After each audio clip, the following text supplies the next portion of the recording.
Welcome back, everyone, to the European VC podcast. Today, I have a gem for you. So, I'm talking to Cem Sertoglu from Bek Ventures, what you might know as before being Early Bird East, Digital East.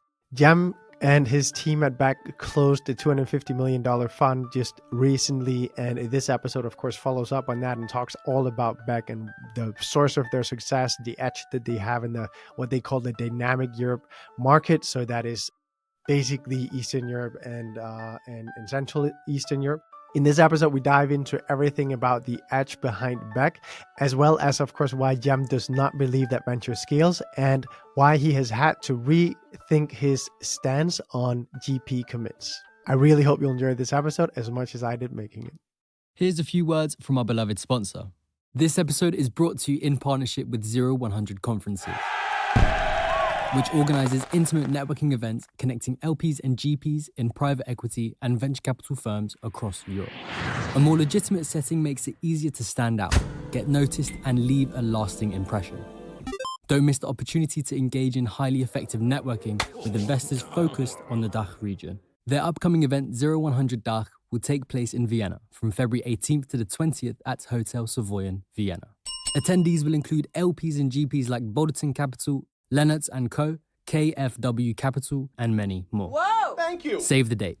February 18th to the 20th at Hotel Savoyen, Vienna. This was their finest hour. Tear down this wall. It's more than just an alliance. This is a union of values. Let's start acting. This show is not investment advice, and the hosts of this episode may be invested in the funds and companies featured. Cem, welcome to the European VC podcast. Thank you for having me. I am super excited to finally be doing this episode because I've actually been wanting to have you on the podcast for a long time. And finally it's happening. I don't really know. So I'm really bad at pursuing people for some reason. And I don't think you even know that I've been wanting to have you on the podcast, which makes it all on me. But I'm super happy we're finally doing it. Likewise. And we tend to be somewhat introverted. And also, I don't think this is a strong muscle of ours either. Well, I'm sure you will do perfect. Cem, let me just read your bio out, and then you can correct me and add some context. Is that all right? Of course. Absolutely.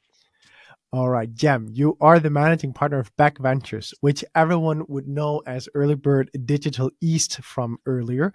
You have just done a $250 million close, which is translated into 238 million euros.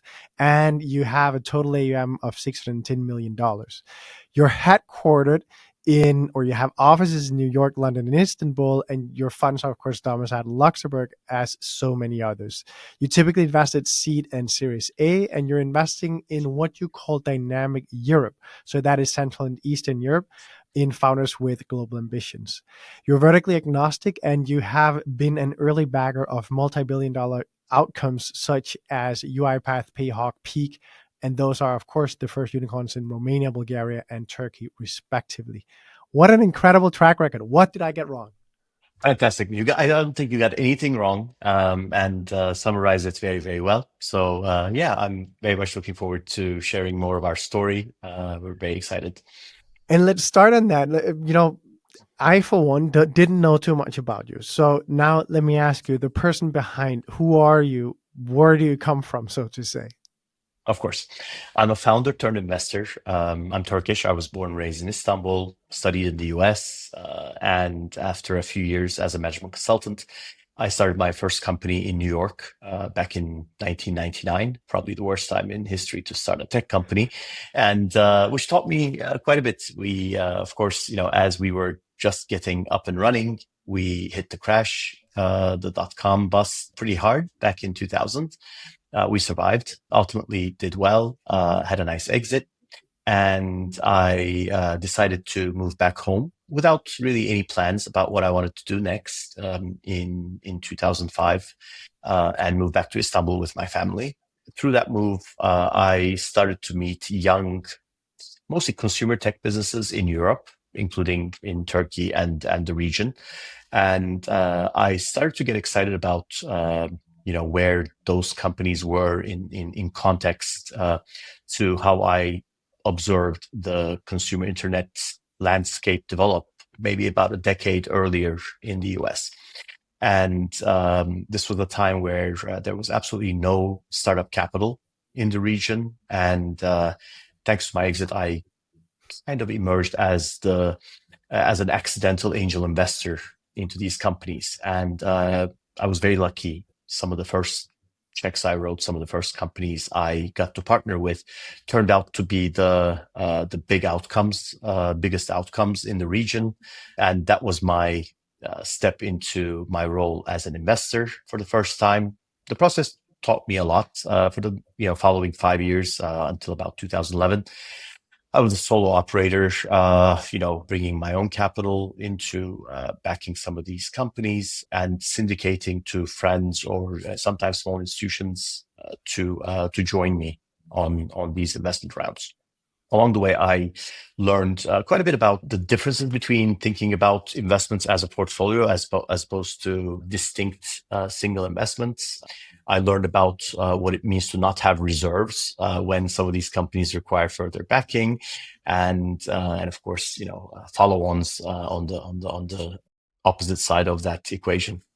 Maybe because we do have quite a few angels listening in, and we might as well touch on that point. So, your learnings when it comes to reserves as an angel, I'm sure you have so many friends that ask you, how should I navigate this as an angel? Because what characterizes most angels is you have a limited checkbook and you're not in this game to manage other people's money. And for that reason, putting together an SPV later down the road is not something you would do either.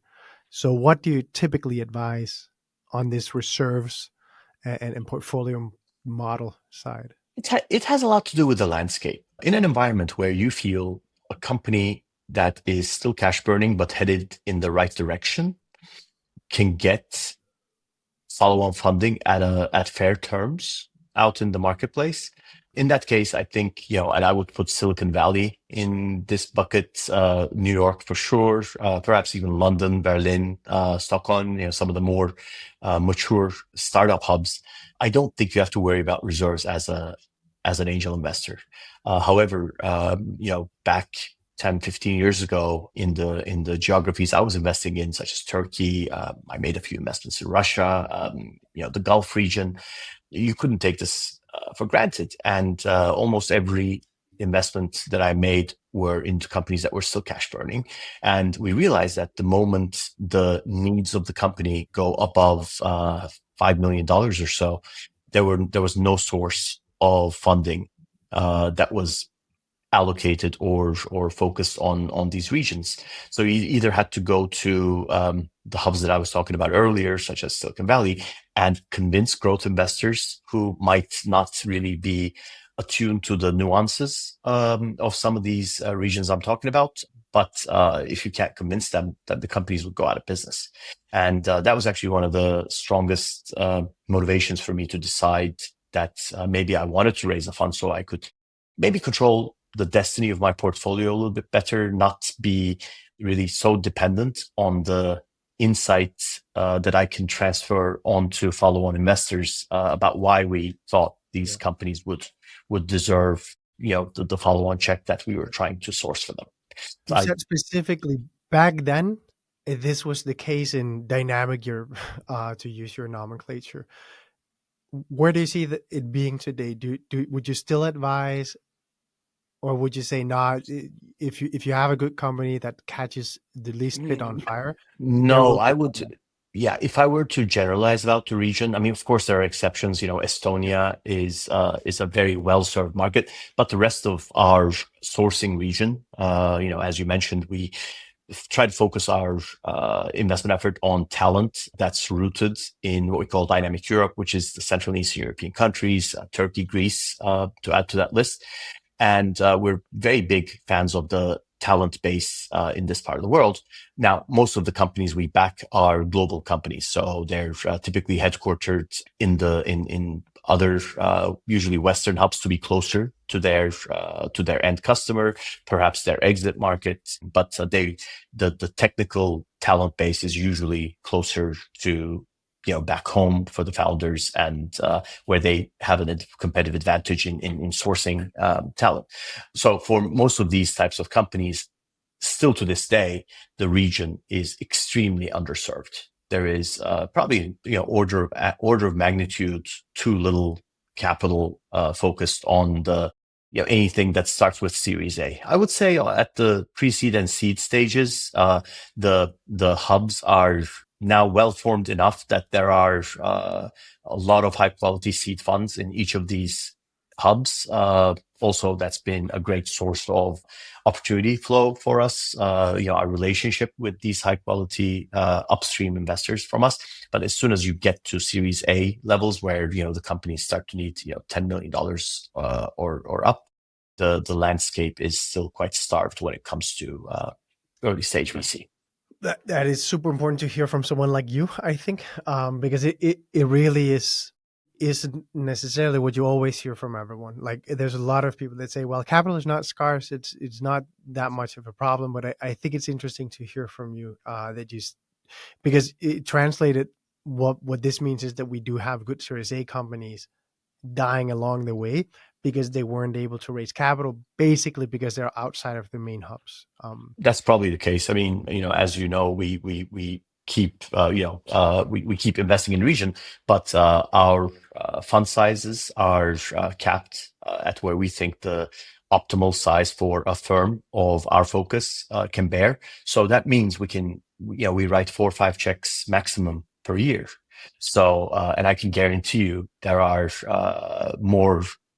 higher number of companies than that that will get to great outcomes. And unfortunately, I'm also certain that a few of them cease to exist along the way. Whereas in a more liquid capital market, they would continue to get funded and go on in their journeys. Let's transition into talking a bit about Bek and the edge that is Bek, so to say, and how dynamic Europe fits into this. Maybe before we go there, let me precursor it with, I love this word edge, because most LPs have been taught you want to find out what the edge of the VC is, and every VC that has ever read a piece on how you might build a firm, and emerging manager that has read that will have come by this word edge and be like, okay, what's your edge? And there are as many ways to answer that as there are GPs, and there are as many expectations to what that answer should be as there are LPs. And I unfortunately think that a good part of these, a good majority of these are actually not very good answers, neither from the GP side nor good questions from the LP side. So for that reason, I'm super excited to hear what you will say when I ask you the question, what's the edge of Bek, and how does your then focus area, the region that you invest in, fit into that? The quick answer is our edge is our focus, and our focus is this region that is really, in our opinion, second to none in the world when it comes to quality of technical talent. Through our focus, we've been really able to map the talent landscape in our region. And again, because it's a well-defined, finite universe that we're looking at, it's a manageable task.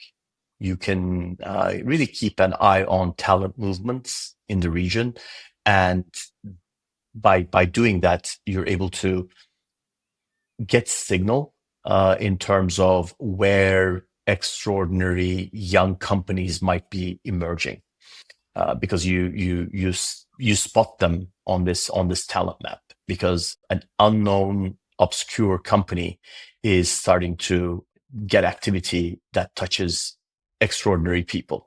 So there has to be some important story there, and we need to understand that better. So through this focus, we're able to really see a very high quality opportunity flow, about 3,000-4,000 opportunities per year. And of course, a large subset of this gets eliminated very, very quickly. But then we narrow this usually to a few hundred opportunities per year where we engage with, and spend meaningful time with. Of course, then the funnel narrows. We have what we call a focus set where, probably about 40, 50 companies per year where we spend significant time with. And then that yields 3 to 5 new investments, new portfolio companies per year. So this finite focus gives us the ability to be very, very selective. Also has to do with us keeping our fund sizes constant and limited. It almost becomes a force ranking function in terms of the quality of the opportunities that we're seeing. And I'd say that's our biggest edge. It's a big region. Not a lot of people think of Dynamic Europe as being a homogenous region. It's not. It's actually lots of languages, lots of biases, lots of and of course we're dealing with people. So we have a very heterogeneous group of companies that we deal with. But through our focus and through our immersion in the region, we're really able to, I think, discern some of the nuances that educate us towards making hopefully good decisions in picking. But I'd say our biggest edge is our access and the fact that we see the vast majority, if not all, of the relevant opportunity sets in our that fit our strategy. When I ask the edge question, I am always very interested in understanding the operating model of the firm. It's funny. So you happen to be Turkish, which is also the origin of one of the favorite VCs or emerging VCs in the ecosystem. My good friend Enes Huli with E2 VC, and so he calls it emerging Europe. You call it dynamic Europe. You're also a bit more northern than he is. Also probably a bit more Western with Central Europe in there. But I'd love to ask you, because his operating model to capture the best opportunity sets in his view in emerging Europe is very much of an very aggressive branding strategy to make sure that he gets a ton of inbound. They're also very aggressive on outbound. I love his operating model to ensure that he sees everything, which is, I don't have a single person on my team that's not spending at least, I think it's 50% of their time doing sourcing. That whether you're a CFO or you're recruiting or platform or whatever you might consider your main task, you're also doing sourcing and you're doing it heavily. That is his operating model. And it's radically different from most VCs. I'd love to ask you, and he ends up then doing, a very aligned investment strategy to that, which is a lot more investments per year than you are. He often has 1 or 2 deals per month, where you're the opposite. So I'd love to ask you, what's your operating model that underpins this edge that is investing in dynamic Europe? It's actually not terribly different in terms of the focus on sourcing. I mean, it's very important. Probably our biggest KPI is what percentage of opportunities that fit our strategy are we seeing, and we're very keenly following it. Now, as you also mentioned, we have a slower deployment pace, much more selective in terms of number of investments. And given that our typical first check can go up to $10-12 million for that first check, I think with the likes of E2BC, Enis and his team, we're quite symbiotic. And in fact, we have similar symbiotic relationships with many of the high quality sort of seed specialists that are active in our region. And I'd say that probably one of our highest quality source of sort of referrals as well.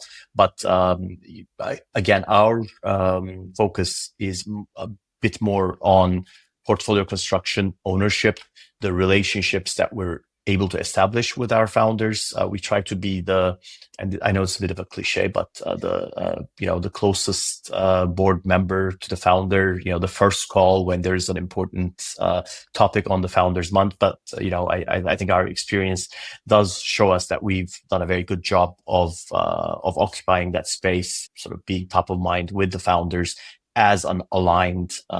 We use the analogy, sitting on the same side of the table with our founder teams. So I don't think it's it's in conflict with other models that are more actively deploying. But ultimately, the portfolio we form with our $250 million fund is about 20 investments, a portfolio that's constructed over longer than usual investment period. We typically take 4 or 5 years for forming this portfolio and reserving very carefully and deliberately so that we're able to continue to support and build ownership on in the companies that we have been able to build strong conviction on. I want to ask you something, Cem. And by the way, I wanted to have said in the beginning of this, you've also done an episode with Harry Steppings with 20 VC, and anyone who hasn't yet heard that one, definitely go and listen to that because it's a great one.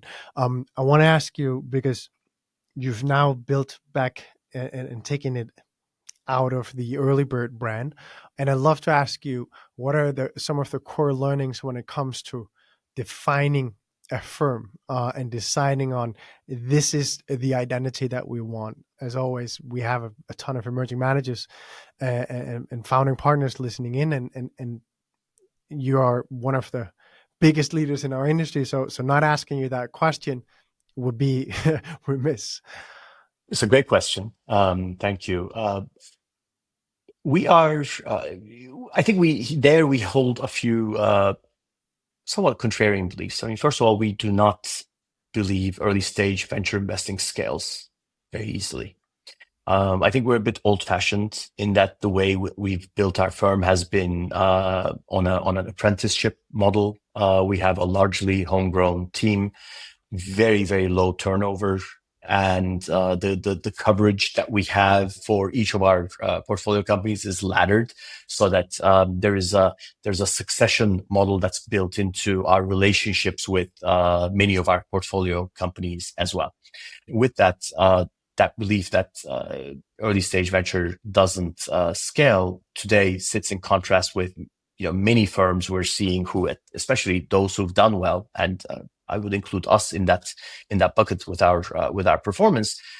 The temptation to just grow fund size and bring on new people to build new products, offer new products both to your investors and to the founder community is quite tempting. It grows your AUM, it grows your income stream. You're able to pay yourself better along the way, but we feel it comes at the expense of performance, return performance. That's why we very deliberately kept our fund sizes in check. Our last 2 funds have been very oversubscribed, and we've been tempted by new LPs coming in with very large potential checks and saying, if you're able to expand your investment focus to include XYZ geography or sector or stage, here's I don't know, 20, 30, $40 million from us for you to pursue that strategy. But we looked at, going back to our edge, we looked at what we think we're good at and decided that that's the only game we want to play. We only want to play a game where we think we have a sustainable, structured, competitive advantage. And it kept us really focused on this, Eastern Europe rooted founders building global, usually B2B software companies. So I'd say that's probably the one sentence summary, easy to understand summary of our strategy. What ends up driving that is one, our belief that the primary product offering, the primary value proposition that a venture capital firm can offer a founder is partner time, attention, and most importantly, partner care. And I know you can't scale that. Today, our pace is, maximum 3, maybe 4 investments per partner per year in an exceptional year. And beyond that, I just kind of know not only my mental capacity, but my emotional capacity to really care about a larger number of firms that stack up year after year in a portfolio cannot be scaled beyond that. So, in our existence, that's over now 11 years since the launch of our first fund in early 2014, we have to date invested in 15 companies in Fund 1, 18 companies in Fund 2, and now 5 companies in Fund 3. So, that adds up to only 38 companies. So it's a very, very, concentrated pool of companies to which our attention gets delivered in a concentrated manner. I'd love to better understand the organization, Beck. Just because I want to double click on a few things when you're talking about venture not scaling. So maybe you could first describe how many partners are you, principals, associates, that type of thing. What does the organization look like? Mm-hmm. Today we're a group of 10 investment professionals. We have 2 full-time GPs on board and 2 senior principals who've been with us 9 years and 8 years respectively. So we're very stingy when it comes to titles. We have seen title inflation as a problem in early stage VC. So we've stuck to really well defined milestones before one of our investment team members becomes a partner. One of my co-founding partners in the firm, Roland Mangar, is now on a part-time basis with us, but he's a partner in our investment committee today. And as I said, we're a total of 10 investment professionals in the firm. And the reason I ask you this is because I very much agree with you that venture doesn't scale from a returns perspective, multiples perspective. It can definitely scale from a total, nominal value, in the sense that you can put more money to work, which everyone, is happy about, so to say, if that is what you're looking for as an LP. However, you do, as you say, really end up in a situation where you don't have the money that you're entrusted with managed by the senior team. And I always say, just as you have specific or very special talent with founders versus hired guns, you have that with VCs as well. We're doing a founding partners track specifically because we recognize that founding partners are made of something different from most others. Then there are, of course, partners that go on to found their own firms as well, but it just is different to be an entrepreneur versus anything else. And I think that is incredibly important to recognize, and I really think that we're missing that. Or I think many LPs, when they come with a small ticket and have that to put to work, when they put that with a large firm, they really should think about this fact that venture doesn't scale from a performance perspective. It's super interesting to also hear your thinking about the inflation of titles in early stage venture. I think you're absolutely right there as well. I still don't know what it means to be an investor at a firm. So interesting. You're saying 250 though. Could you maybe contrast the capital efficiency of Eastern Europe to Western Europe to the US and how you're thinking about that? Because 250 in most people's eyes is actually quite a bit for dynamic Europe, so to say. But this is also important to say majority is Series A. So, right. I would not only contrast our region to the US, but I would actually contrast it to the rest of Europe. Yeah, that's what I meant. Western Europe, right, and then right. also in right against US. Yeah. So part of it, I think, comes from the DNA of many of the founders we end up partnering with. They tend to be less exuberant. I think for even in frothy cycles, I can point to 2021 when we look at our checks in 2021. I think our founders were smart enough to realize that there was money raining from the sky, and they took their umbrellas and turned it upside down to capture it. But then when we looked at the runway that then translated into how the companies ended up managing that, we saw that it was very much for a rainy day, so to speak, that their pacing of the capital outlay and the investments that they were making and the burn that they imagined post fundraising, even in a very frothy environment, was much more measured compared to what we were observing in the landscape. And, we've experienced this in UiPath when they were raising, UiPath turned down an opportunity for a new investment by SoftBank, just because SoftBank wanted to invest too large amount. They then turned around and invested in a competitor of the company. And so our founders, I think, tend to know the value of a dollar.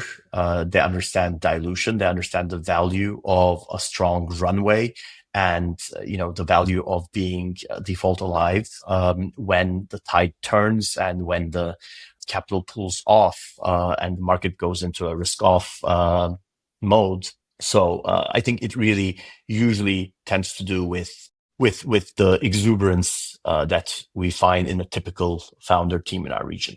One area where I think people are a bit misinterpreting some of the success in the region is, I hear people talking about Eastern European talent arbitrage in terms of, that might cost less to hire a software engineer in the region, which to a certain extent is true, of course. But I think the big arbitrage is not on the cost side, but it's on the quality side.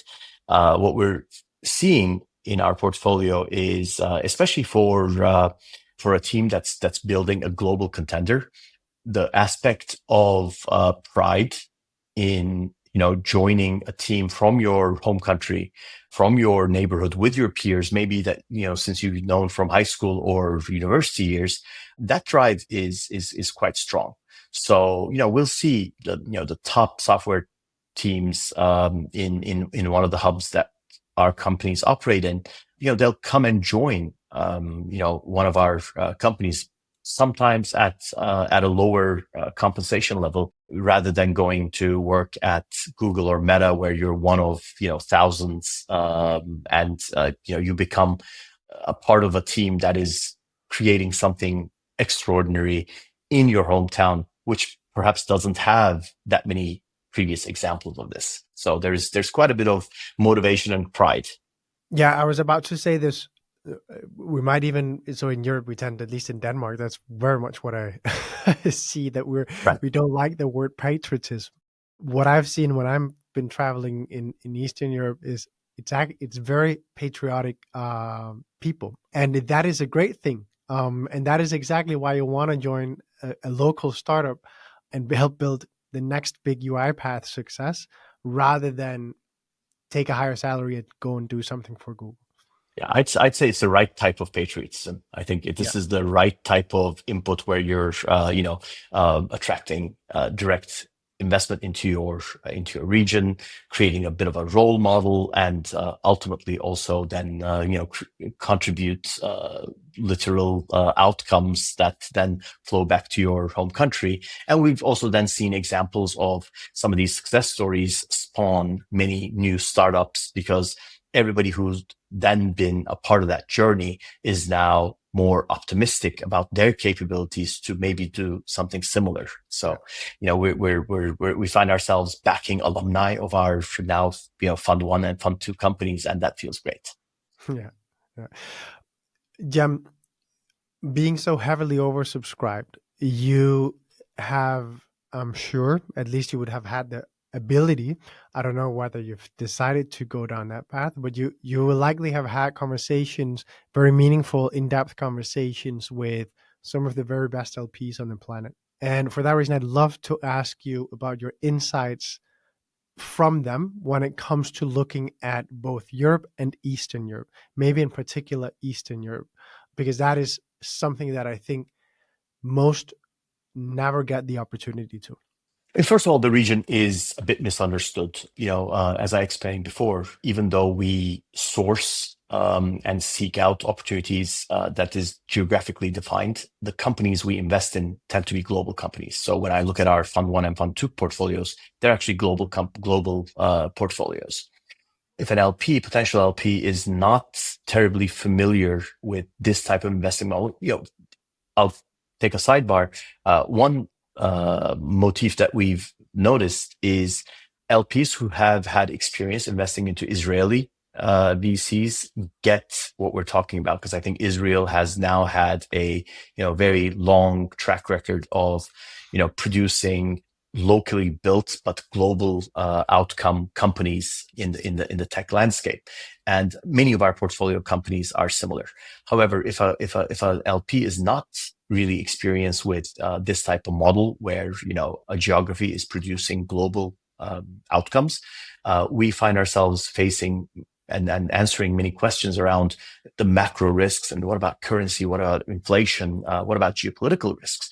And I must say, like, the problems our portfolio has tend to be global problems. None of them are particular challenges that are associated with where that company might be rooted or may have some of its technical team members at. So that tends to be a constant clarification that we need to make. And sometimes, we find LPs nodding and agreeing with us in a meeting, but then, 2 weeks later, we then hear back from them again, harping on the same question. So I'm not sure it's well understood and digested along the way.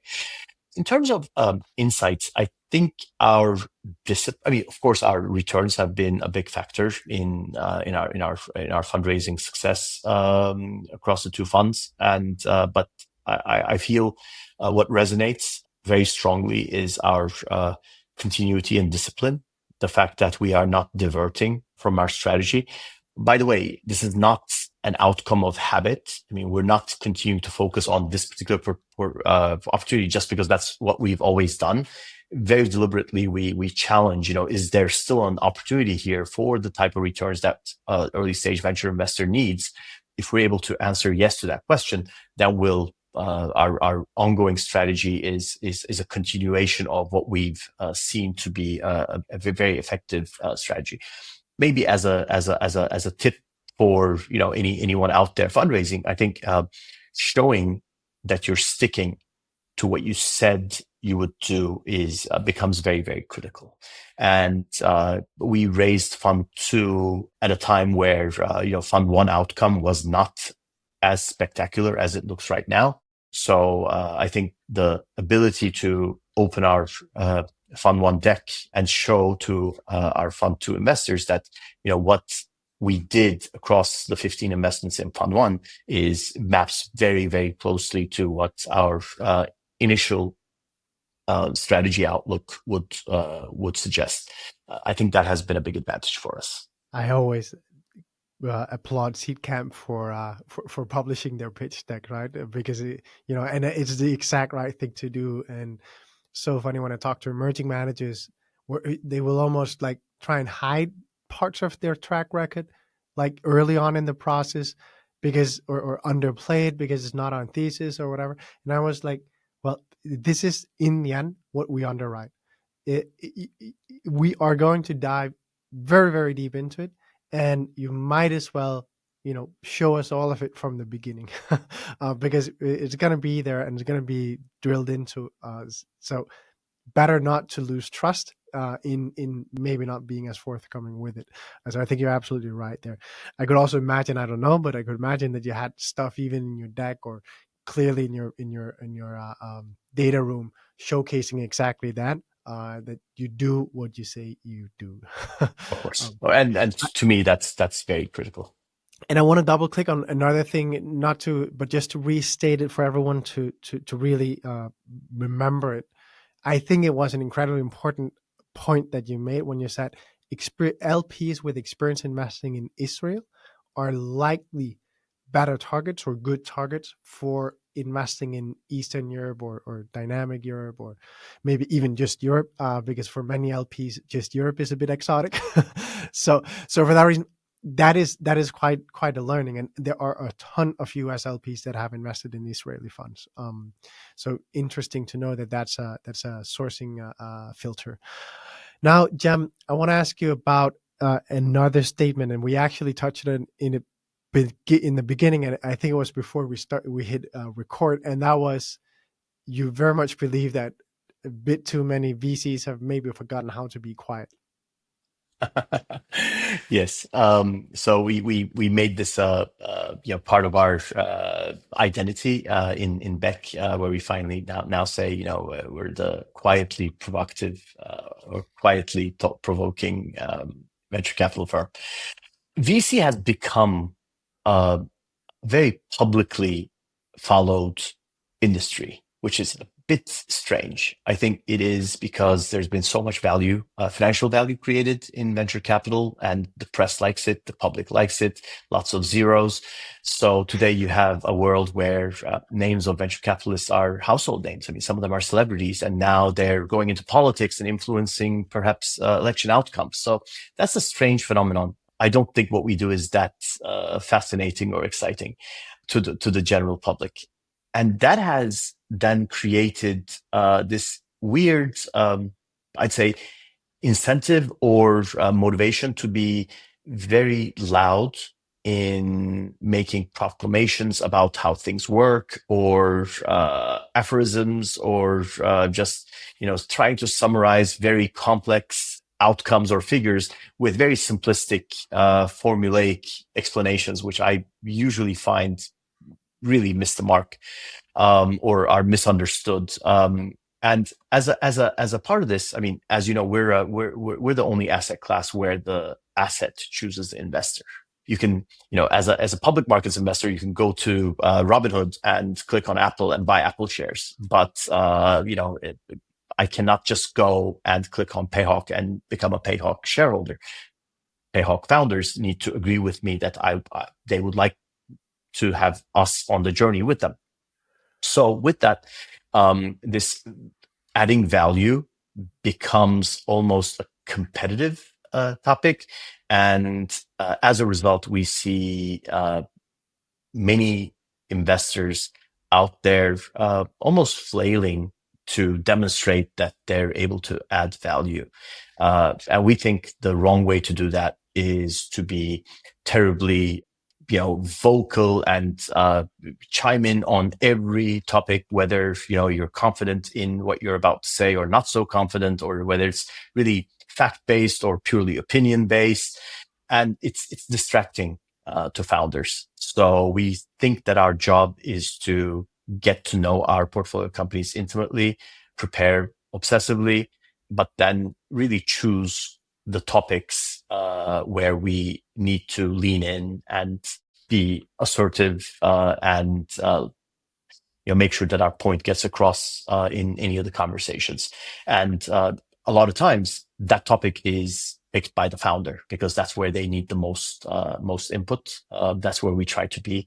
We've called it the 5% investor, where we really try to make a difference in that critical 5% where, making the right decision matters a lot. Cem, you were saying something that I hate you for. and that is that you're echoing Carlos's from Seedcamp's words when you say VCs should maybe be better at keeping quiet, also in public commentary, and he's used many of the same words as you use when describing the role that VCs have taken in public discourse. And the reason why I then say that I hate you for it is because I very much am on the opposite spectrum of that. I see two things. So if I see, first of all, the reason why I think that VCs should lean more into this role, especially in Europe, so not in the US. The US could probably back up a bit. But in Europe, I do think that we as investors in this technology, and founders as well, equally much founders, are spending, there's no more formative power in the world than tech. It is what shapes society today. The founders are those that are building it, and the VCs are those that are investing in it. There's no one more obsessed about understanding what the future might look like, and really then calibrate their thinking around that. And for that reason, I actually think that it is a very fitting role for a VC to be quite vocal. I agree. So memes, they make a good point in making things very simple and fun. That's a good catch the eye. I do wish that VCs might take a little more time to then write out their thinking. I think Mark Andreessen, in his written letter, does very well. On Twitter, or X, he might be a bit short. But I do wish that the European venture ecosystem would lean more into this role. What do you think? Let me clarify, because I don't fully disagree with you. I think the effort to make our business more widely understood, especially for founders, first of all, for a founder to understand what it means to partner with a VC, etc. I think the lifting of the veil of mystique from the industry has been a very welcome change. So that I applaud, and have been participating. I mean, I used to blog actively. Then I felt that I really didn't have things that were that important to share, so I cut it back quite a bit. But what I meant is, because young VCs or inexperienced VCs perhaps see this visible activity, they mistake this for adding value, and then they take this behavior into the board setting, where it becomes noisy and confusing for founders. So I didn't, that was a useful clarification. 100% agree. And the people I respect the most are exactly of that view. So I think you're absolutely right. And I think we have glaringly obvious examples of that. Everyone has seen it. Yeah. So very, very important. And I can only say, also in terms of making our industry more understood by founders, when you see some of the very unnuanced tweets or messages on LinkedIn about how to build a company or hire or scale, or that are completely, rid of any nuance, that is detrimentally hurting for the ecosystem, I think, because it might have been super right in the headline for UiPath or whatever company, but it's not going to apply to 99% of all the other cases. So right. I think you're very right there. Long form content all the way. Okay, now, sorry for having spent so much time in the beginning of this interview that we now are rushing through the final parts. I want to ask you about a strongly held belief that you've recently had to change your mind on. One that was kind of very counterintuitive to me was a recent conversation I had about we have a very large GP commitment in our fund. Of course, with our earlier funds having done well, we felt that putting a significant amount of personal capital into our funds would make us better aligned with our LPs. And generally, this is viewed as a very welcome signal by our LPs. But recently, I had a conversation with a very, very experienced venture investor. This was after our closing, so it wasn't really a fundraising conversation, but getting to know each other. And she challenged us, saying that she actually doesn't like how large our GP commitment is. And our GP commitment is close to 10%. So it is quite large when it comes to early stage VC. And she said, well, this is the bucket in our portfolio that we want the sort of highest risk, highest return to come from here. So we want our early stage exposure to be taking very risky bets, which then hopefully have very large outcomes. But because they're risky, the fact that you have such a large GP commitment, will this hurt your ability to stomach that risk? Will this make you more risk averse and skew you into more conservative investments? And I thought that was spot on, and I didn't, I hadn't thought about that before. Did she diligence your GP commit vis-a-vis your net worth as individuals? I think she had a sense, but I would also say, even with our sort of personal wealth, it is still quite large. Yeah. Okay. Interesting. Larger than what I have in my fund as a percentage of our family's wealth is still larger than what each of our LPs has in the fund compared to their portfolio. Yeah, that's true. Now, top tips for VCs fundraising. I have to ask that question because you are a goat in the industry. It takes longer than you think. It always takes longer than you think. Our first fund took us 2 years to raise. And everybody thought that we were our first fund was $150 million, and everybody thought that was too high for a first-time manager, which is silly because it has to do with strategy. I couldn't have played the strategy that we targeted with a $50 million fund. So it takes longer. Even though it takes longer, it still takes longer. So that's patience is the number one tip. Secondly is the clear demonstration of strategy and your track record, or whatever you're able to show as track record, mapping to that strategy. If you're raising a successor fund, not your first fund, then it's very important to look back at your earlier funds and say, this is what we said we would do, and this is what we did. I think even in sort of tough vintages where returns might not be so great, I think LPs appreciate that consistency. Yeah. Thank you so much for coming on the podcast. Like I wrote a note here on my paper saying celebrate Cem, because I wanted to say it's so important that we celebrate someone like you, because you have done what we all are aspiring to in the industry, and it's so important that we, even now you say you want to stay quiet and so on, but I think it's so important that we get this type of thought leadership out. And especially in this format where you really dive in and explain the nuances and everything, because I think there's so much to take away from an individual like yourself. So thank you so much for coming on the podcast. Thank you, Andreas. And to that effect, one of the reasons why we decided to rebrand the firm. The firm has been an independent firm from its birth, since 2012, 2013.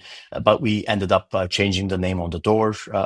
Nothing else changes. It stays. Everything else stays the same. The name is changing, but the big motivation was so that we could tell our story maybe more clearly of Bek Ventures. Thank you so much. And you also mentioned, you're talking about kind of me to celebrate, but it's a team sport, a team effort. That's absolutely key. So I have to mention that. But thank you very much. This has been very enjoyable. Cem, before I let you go, I have to ask you, Bek. Why Bek? B-E-K. Right.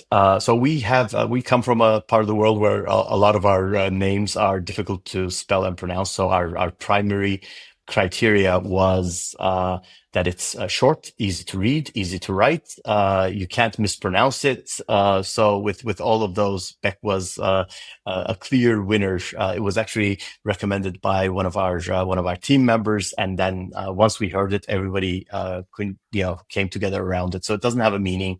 Hopefully, we'll end up filling in the positive meaning behind these three letters. I love it. That's exactly what happened with Kriana, right? Everyone thinks that Kriana must mean something because it kind of sounds like creation and kingdom, and kind of must be like, no, it's just a completely made up word. So Bek, in 10 years from now, Bek will be something that we all think means something related to venture and making money and that type of thing. Hopefully. Thank you so much, Cem. Take care. Thank you, Andreas. Here's a few words from our beloved sponsor. This episode is brought to you in partnership with 0100 Conferences, which organizes intimate networking events connecting LPs and GPs in private equity and venture capital firms across Europe. A more legitimate setting makes it easier to stand out, get noticed, and leave a lasting impression. Don't miss the opportunity to engage in highly effective networking with investors focused on the DACH region. Their upcoming event, 0100 DACH, will take place in Vienna from February 18th to the 20th at Hotel Savoyen, Vienna. Attendees will include LPs and GPs like Bodelton Capital, Lennartz & Co., KfW Capital, and many more. Whoa! Thank you. Save the date. February 18th to the 20th at Hotel Savoyen, Vienna. This was their finest hour. Tear down this wall. It's more than just an alliance. This is a union of values. Let's start acting.